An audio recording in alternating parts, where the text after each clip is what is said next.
Yeah, I am Salah, postdoctoral fellow with Dr. Trevor Alexander. I have been working with Trevor for 6+ years, so I can say I am kind of familiar with what we are doing as a team at Alexander Lab at AAFC.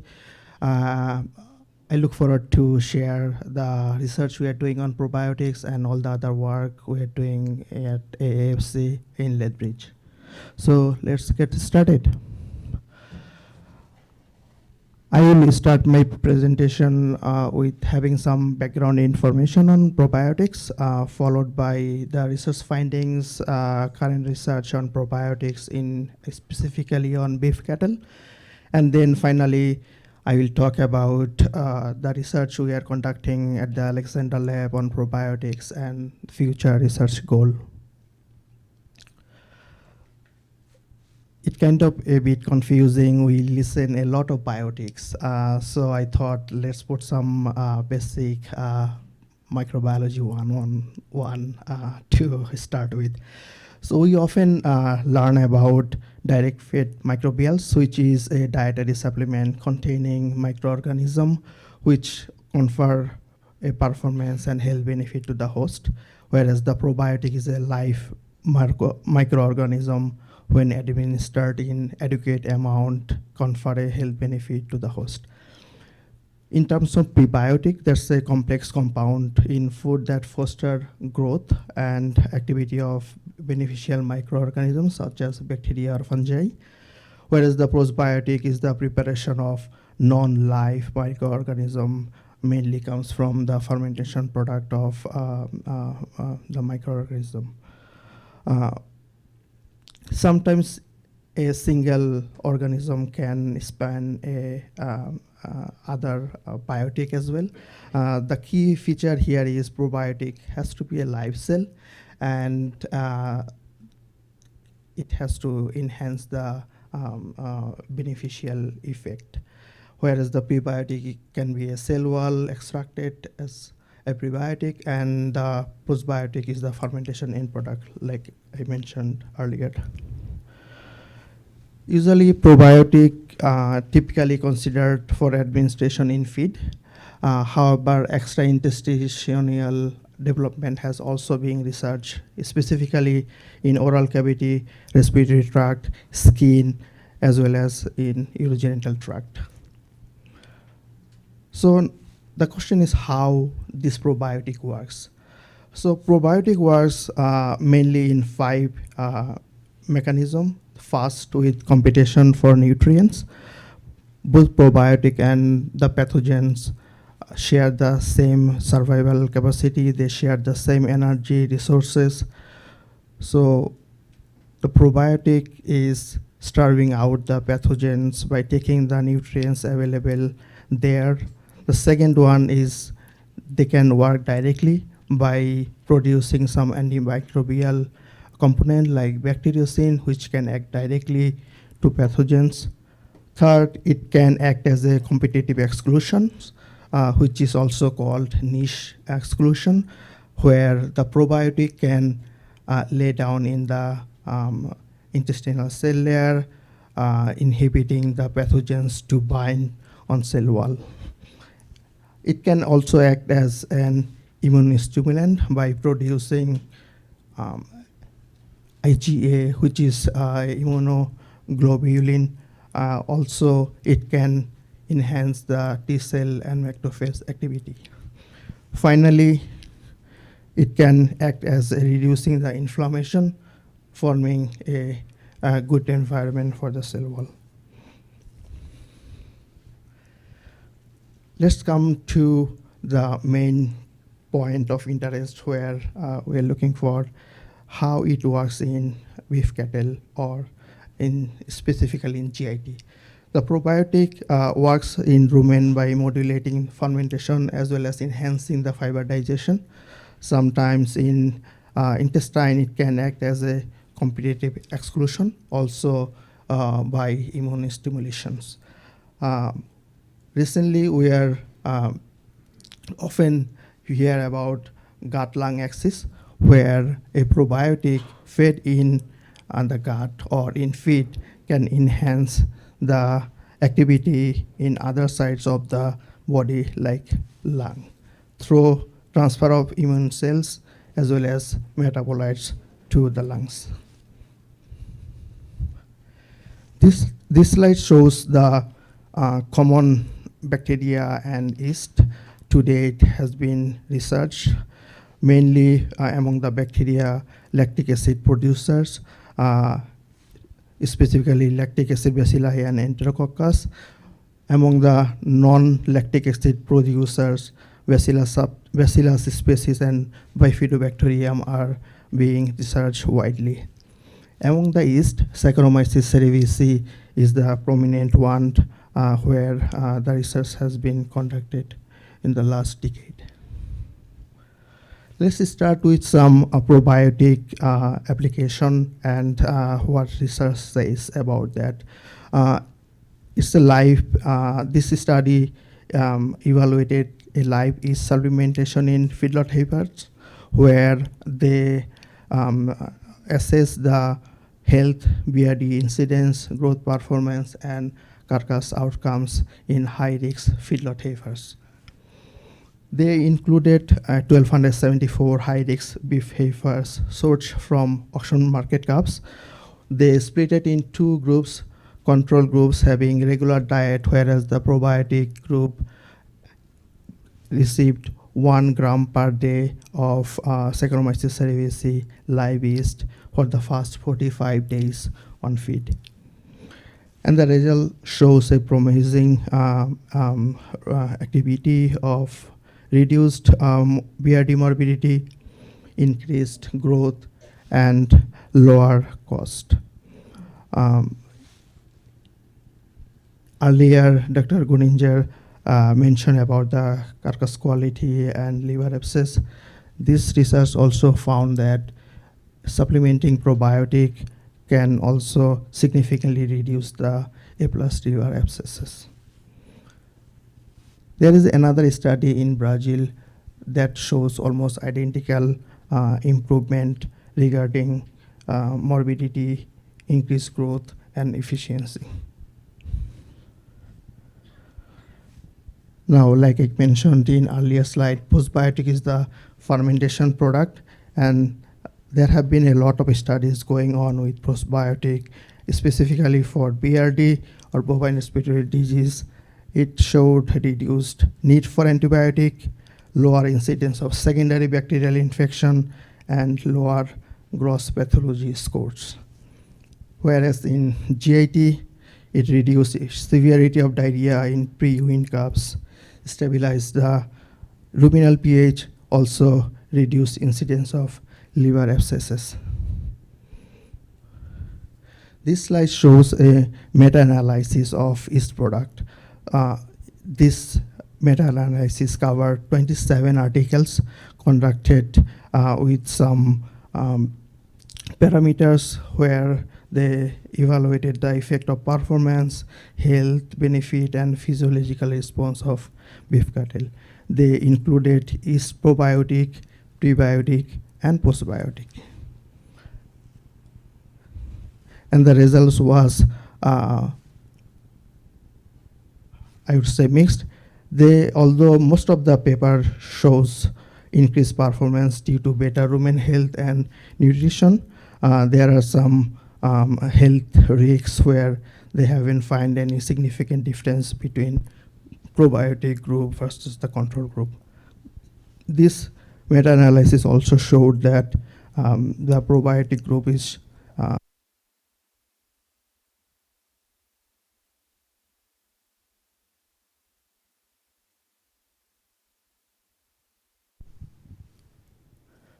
thank you.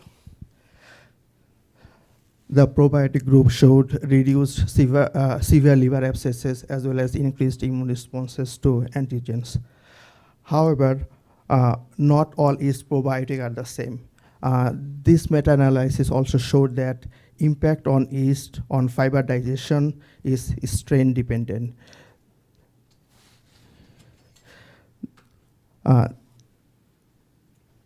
The left figure can show that there are couple of strains that were evaluated, and each strains have a different activity. The right bar graph shows two strain of a same yeast, Saccharomyces cerevisiae, showed a different results, whereas strain A is showing a better results compared to strain B. So with that, we can say it could benefit the production, but before choosing, we should consider the strain we are using, whether there is a research in peer-reviewed publication to support the claim, and if it is a live yeast, we need to consider the storage and feeding condition as well. And finally, whether the potential return is worth the cost. So let's move on to bacterial probiotic. And like I mentioned, among the bacteria, Bacillus and Lactobacillus are widely being researched worldwide.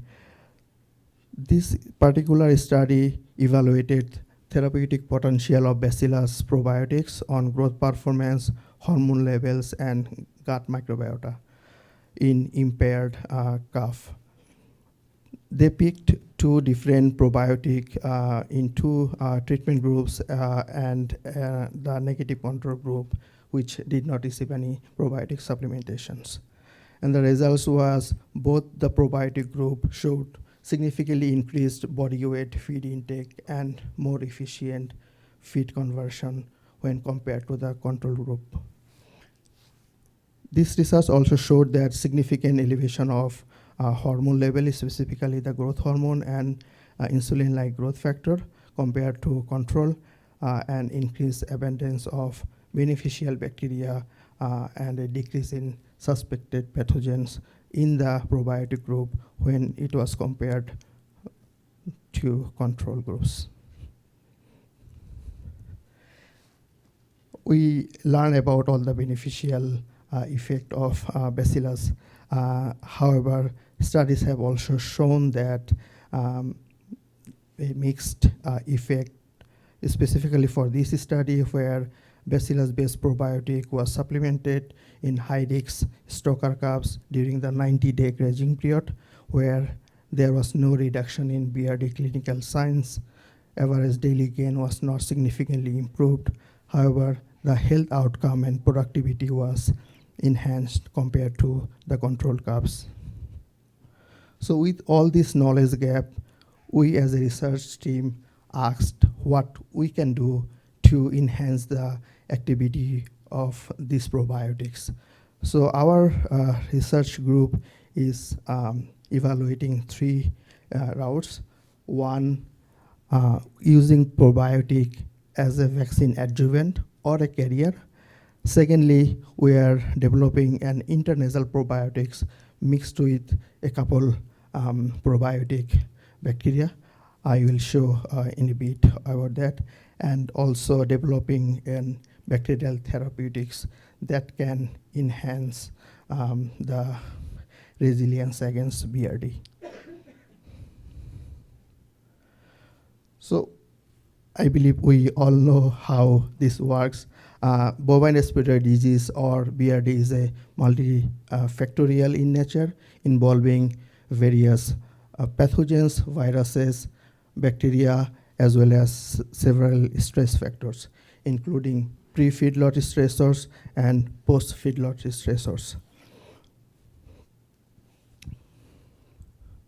Not sure you can see the mouse. So these are the commensal pathogens reside in upper respiratory tract, mainly Manhamia, Pasteurella, Mycoplasma, and Histophilus somni. When disturbance occur due to pre or post-feedlot stressor, this microbiota can this organism can translocate to lungs, where it can cause the lung damage.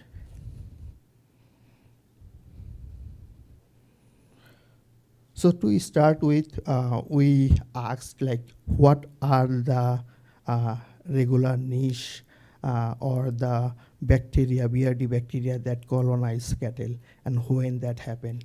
So to answer that question, we did a birth to weaning trial where in a controlled environment of ADRI herd, we characterized the nasopharyngeal microbiota from day 1 until they are weaned.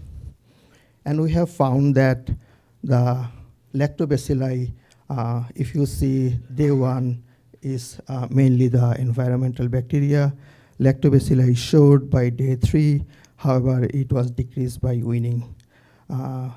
In terms of important BRD-associated genera, Manhamia showed on day 3, Mycoplasma on day 7, Pastorella took until day 180. Some of the bacteria increased 128 to 1,000 times by weaning. Important to note that Histophilus was rarely detected in this closed herd. Then we asked, like, what happened in real time when these weaned calves moved to feedlot. This study, we introduced 2 treatment groups. One we are calling low stress groups, where the preconditioning programming was utilized. Specifically, it was vaccinated 3 times. It went through low stress weaning within 5 weeks prior to transportation to feedlot and introduced to feed bank. Whereas the high stress group was treated as a regular, vaccinated just 1 time, abrupt weaned, and not introduced to feed bank before they moved to feedlot. They got all the major vaccine against the major pathogens, including major viruses, as well as Manhamia hemolytica and Histophilus somni. When they were at the feedlot as a commercial practice, they were mixed with the same number of auction calves. And we found these are the 9 major bacterial genera that was found in this study, starting with Lactobacillus. As we mentioned in our earlier closed herd study, it was found in early days, and then it was almost none. In feedlot, Manhamia, Mycoplasma, and Pastorella was the leading BRD pathogens in this study, followed by Histophilus somni. Interesting thing to note here, these early, just to clarify, each point is showing in this graph represent bacteria from a single animal. So if we can see these early days on day 0 or day 6 were mainly from auction calves, and then it is spread through the 2 treatment calves. This tells us a transition from auction calves to our treatment calves. The 2 treatment group did not show any significant weight difference. These are the almost same 9 important genera found in sick calves. So the earlier slide showed the healthy calves, and these were from the sick calves. Healthy and sick calves both were colonized by BRD pathogens. However, the calves that become sick had greater abundance of pathogens, like for in case of Pastorella, it was 128 times greater. Like I mentioned earlier, like all the calves from both treatment group received vaccination against Manhamia and Histophilus. But the only difference between these 2 treatments was precondition got 3 times of vaccination, whereas the non-preconditioned group just received 1. And we can see the difference between 3 versus 1 in the serum IgG level. However, interesting to note that although it was like 3 times vaccinated against Histophilus somni, the IgG level at pre-transport time point did not have a significant difference between these 2 treatment groups. So with all this, can we improve the vaccine efficacy to inhibit the BRD pathogens from farm to feedlot? Based on these results, we can say that the current vaccine may have not worked as expected specifically for this specifically for Histophilas somni. So we asked ourselves what we can do to enhance the vaccine efficacy. One of the approach was most of the current vaccine are introduced subcutaneously or intramuscularly. However, the BRD pathogens reside in the upper respiratory tract.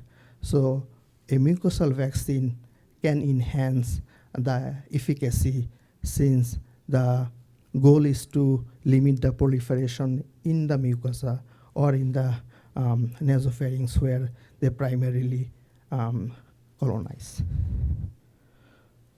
With that keeping in mind, we used Mannheimia hemolytica as a model organism where we develop a vaccine from the two immunogen, important immunogen from Mannheimia hemolytica, leukotoxin and PLPE. We commercially synthesize those, purify the recombinant protein, and then we bound that recombinant protein to Bacillus subtilis spore, which is a proven organism to enhance the vaccine efficacy and act as an adjuvant as well. Once we get the spore-bound antigen or develop the vaccine, we first checked in mice and then went to a sheep trial where we used intranasal spore-bound group, also the control non-bound intranasal protein, also just the spore as a negative control. We also used intramuscular group as a positive control. In feed or intergastric spore-bound protein was also evaluated.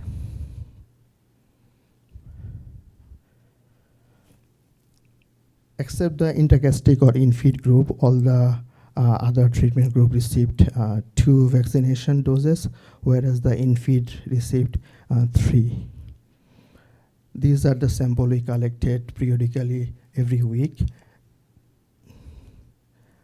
And this shows the antigen-specific IgG response in sheep, where, as expected, we can see the intramuscular group showed the greater IgG responses.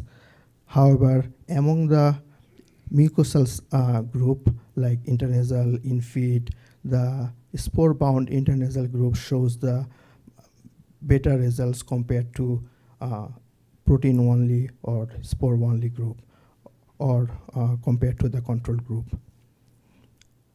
Same picture was shown for lung wash sample, where we evaluated the antigen-specific IgA, and the spore-bound intranasal vaccine conferred the better protection compared to the other mucosal sites. Interestingly, we have found an enhanced antibody response in feed spore-bound vaccine group. However, we need to keep in mind it received an additional vaccine dose. We also evaluated the respiratory microbiota of sheep that received the intranasal vaccine versus the control, and we can clearly see there is a huge difference between control versus the intranasal vaccine. Specifically, from day 0 to day 35, there was a significant reduction of Mannheimia. This might be because of the antibody produced from this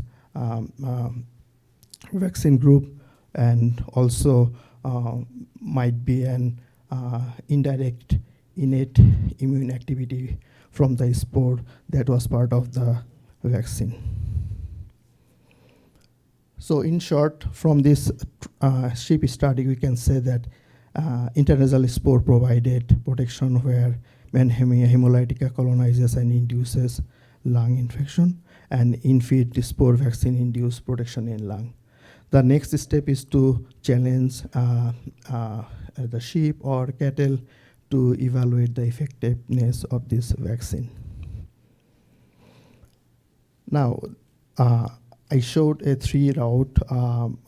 One was to evaluate spore as a vaccine adjuvant or carrier. The other 2 route was to test probiotic as a immunomodulator. We chose another probiotic, which is lactobacilli,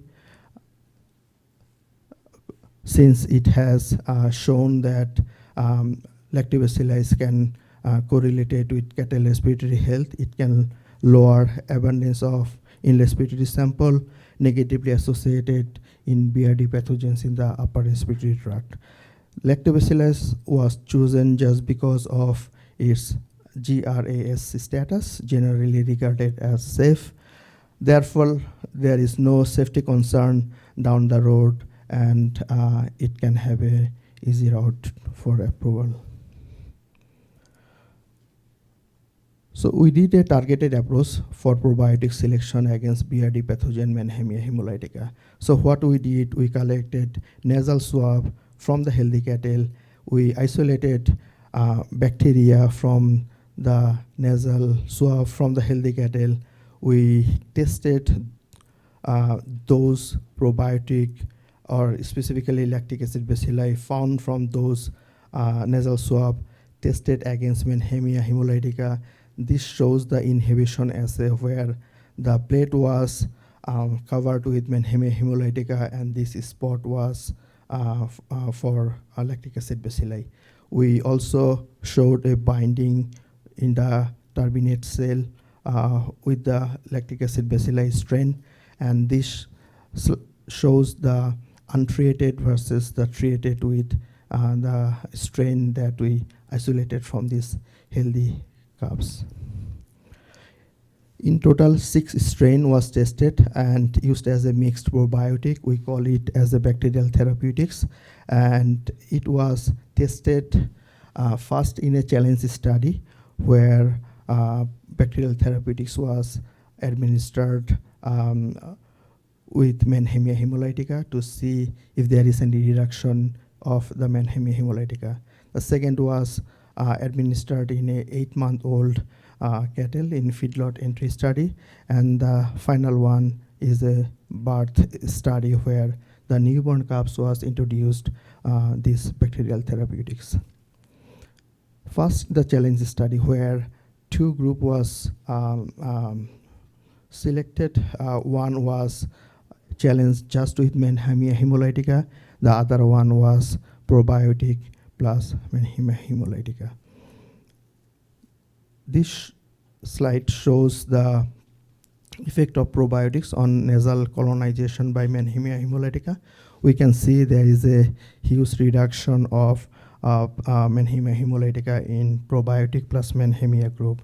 This tells us that the bacterial therapeutics or the lactic acid bacilli was able to inhibit the Mannheimia compared to the control group. We also evaluated the lung score, and you can see that bacterial therapeutics along with Mannheimia hemolytica showed a reduced proportion of lung lesion compared to Mannheimia only group. Although it was not statistically significant, but it shows a trend towards protection. The next one was feedlot study, where we administered bacterial therapeutics after transportation at feedlot entry to further evaluate the effect of intranasally administered probiotics on nasopharyngeal microbiota, and compare the effect of probiotics with commonly used metaphylactic antimicrobial tulathromycin. Unfortunately, we did not see a significant difference here between the treatment, and the colonization was transient, which means it was only present, or the lactobacilli was only present 24 to 48 hours after the inoculations. So it was there was no reduction in BRD pathogens, including hemolytica, and we hypothesized that this was likely due to inability to compete against established microbiota. So then we asked what would happen if we administer these bacterial therapeutics when the microbiota establishes, specifically during their early life. So then comes the newborn birth study, where we inoculated the bacterial therapeutics right at birth, within 48 hours of their birth. We had two treatment groups. One received bacterial therapeutics, the other received PBS saline. And we sampled them throughout the pasture days, as well as when they moved to feedlot until day 30 on feed. Interestingly, we saw a significant number of lactic acid bacilli or the bacterial therapeutics until day 28, which was not the case for earlier trial at feedlot trial that I showed previously. And we also noticed a trend to enhance daily weight gain even after 140 days at feedlot. We also evaluated the nasopharyngeal microbiota, and we can see that the probiotic group had less Pasteurella Histophilus somni compared to the control group.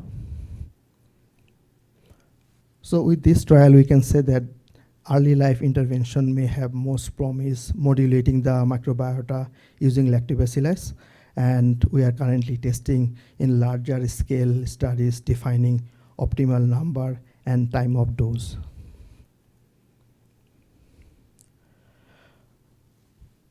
Our future goal is to find a consortium of bacteria to mitigate BRD at feedlot entry.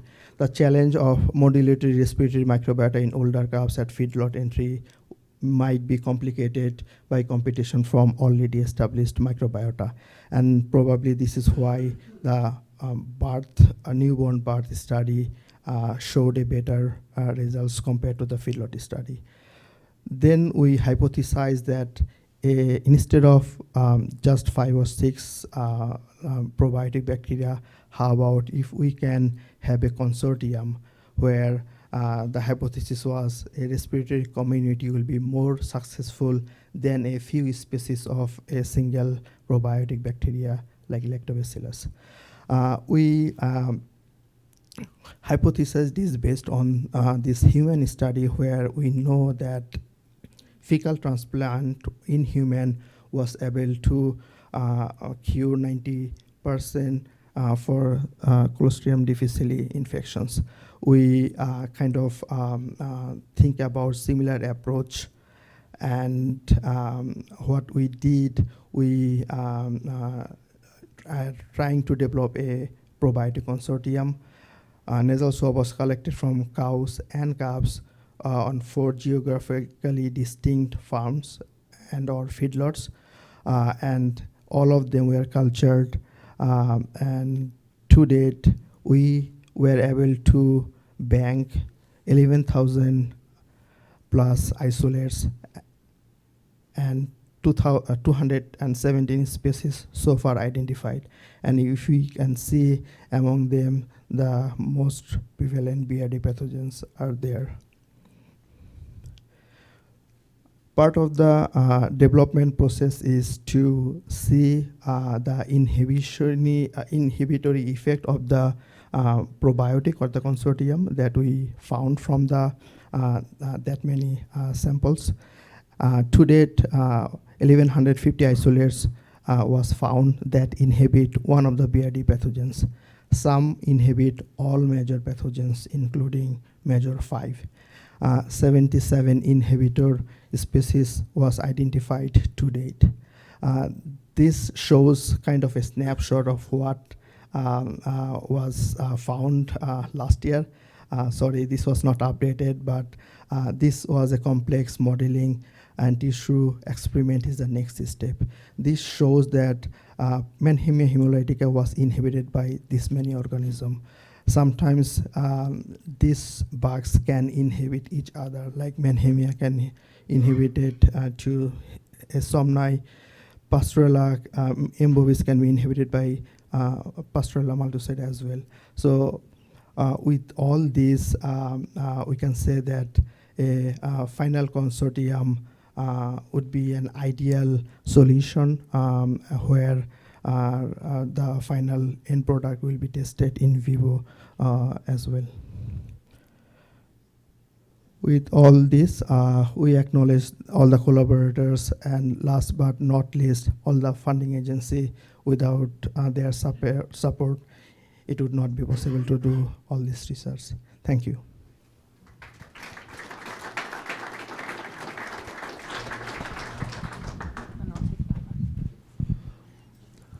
All right, questions for Salah?